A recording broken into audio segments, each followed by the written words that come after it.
જામનગરના દ્રોલ પાસે આવેલું ભૂચર મોરીનું ઐતિહાસિક મેદાન જેના પર દબાણ થતા થઈ રહ્યો છે વિરોધ। આજે દ્રોલ જાગૃત નાગરિક સંગઠન અને ક્ષત્રિય સમાજે કલેક્ટર કચેરીએ આવેદનપત્ર આપ્યું। રજૂઆત કરાઈ કે ભૂચર મોરીની ઐતિહાસિક ભૂમિ અને તેની આસપાસની ગૌચર જમીન પરના દબાણો તોડી પાડવામાં આવે।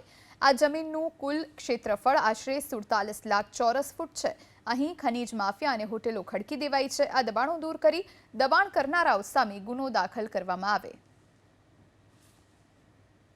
જે ઇસમો દ્વારા ખનીજ માફિયાઓ દ્વારા ભૂમાફિયા દ્વારા ગેરકાયદેસર રીતે ખનન કરે છે, મકાનો બાંધેલ છે, વાડી બાંધેલી છે, ગેરકાયદેસર રીતે વાવેતર કરેલ છે, એ તમામ દબાણ દૂર કરી અને એના સામે લેન્ડ ગ્રેબિંગના કેસ દાખલ કરી અને ગોચરની જમીન છૂટી કરવા માટે અમે માનનીય શ્રી કલેક્ટર સાહેબને સર્વે સમાજના અને રાજપૂત સમાજ વિશેષ અમે આજે આવેદનપત્ર દેવા આવેલ છે। તો અમારી માંગણી ખાસ છે કે ત્યાં તમામ પ્રકારના ગેરકાયદેસર ઇલીગલ દબાણો દૂર કરી અને અમારી માંગણી સંતોષવામાં આવે એવી અમારી માંગણી